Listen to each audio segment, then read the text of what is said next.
Hello मेरे class 10th के मित्रों। आज हम देखेंगे कि किस तरीके से हमारा जो फूड है उसका ब्रेकडाउन होता है। लेकिन इसका इन डेप्थ जो पार्ट है वो हम डाइजेस्टिव सिस्टम के अंदर पढ़ेंगे, क्योंकि अभी हमने न्यूट्रिशन वाले पार्ट के अंदर ये देखा कि फूड का जो है वो ब्रेकडाउन होता है, यानी कॉम्प्लेक्स फूड का ब्रेकडाउन होता है स्मॉलर मॉलिक्यूल्स के अंदर। तो ये जो प्रोसेस है इसको हम क्या कहते हैं, किस तरीके का ये प्रोसेस होता है।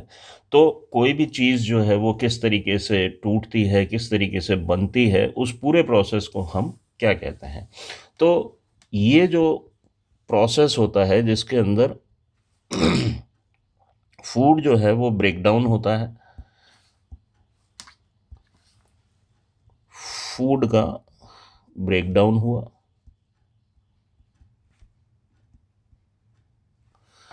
तो उस प्रोसेस को हम क्या कहते हैं, कैटाबॉलिक प्रोसेस कहते हैं, या कैटाबॉलिज्म भी बोलते हैं।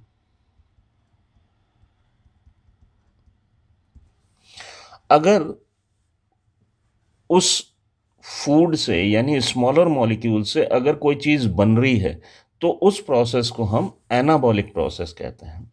तो फॉर्मेशन इज टेकिंग प्लेस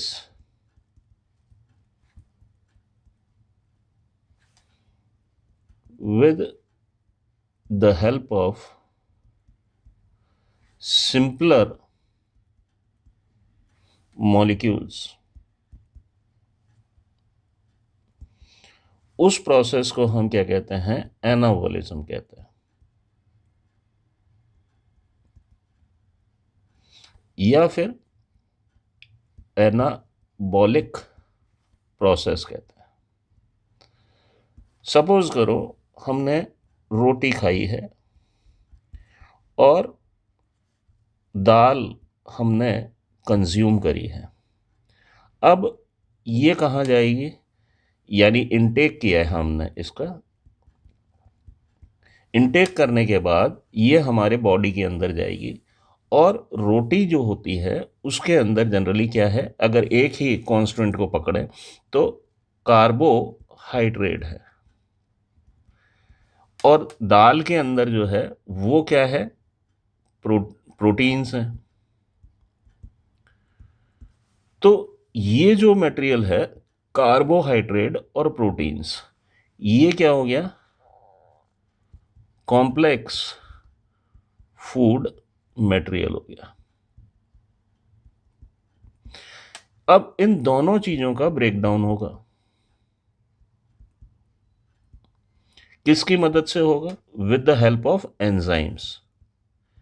अलग अलग एंजाइम्स जो हैं वो यूज होते हैं अलग अलग चीजों को तोड़ने के लिए। तो सपोज करो कि कार्बोहाइड्रेट किसके अंदर कन्वर्ट हो गया, ग्लूकोज के अंदर कन्वर्ट हो गया। उसी तरीके से प्रोटीन जो है वो किस में कन्वर्ट हो गया, प्रोटीन अमीनो एसिड्स में कन्वर्ट हो गया। तो ये जो प्रोसेस हुआ, इस प्रोसेस को हम क्या कहेंगे, कैटाबॉलिक प्रोसेस।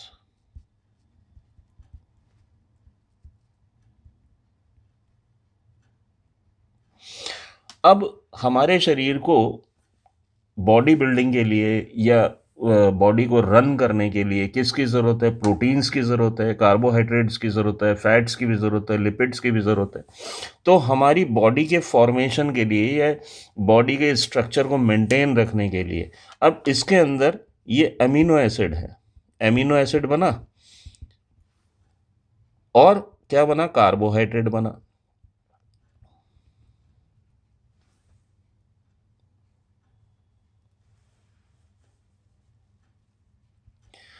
तो ये अमीनो एसिड वापस क्या फॉर्म करेगा, प्रोटीन फॉर्म करेगा, और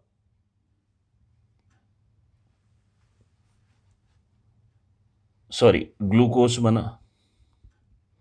ग्लूकोज जो है वो क्या फॉर्म करेगा, कार्बोहाइड्रेट फॉर्म करेगा। तो ये जो प्रोसेस हो गया, इस प्रोसेस को हम क्या कहेंगे, एनाबॉलिक प्रोसेस।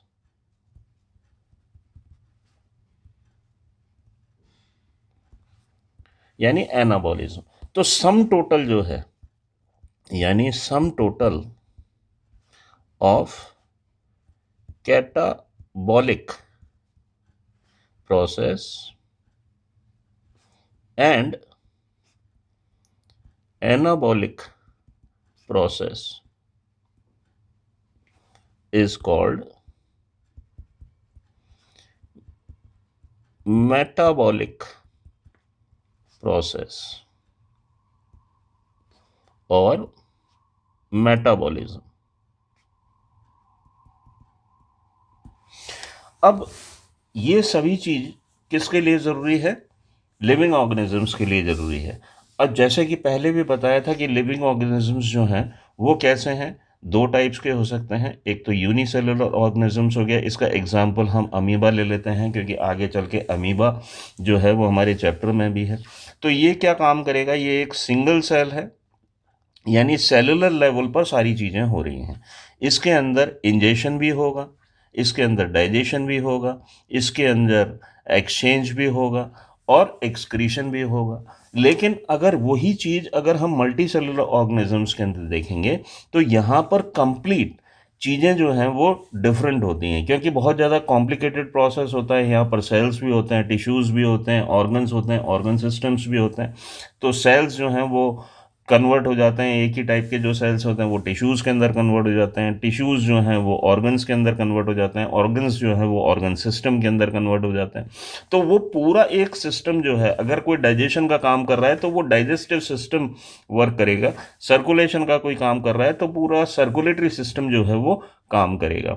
तो ये बेसिकली डिफरेंस होता है किसी भी मल्टी सेलुलर ऑर्गेनिजम्स के अंदर, चाहे वो ह्यूमंस हो, किसी भी तरह का इंसान हो या एनिमल हो।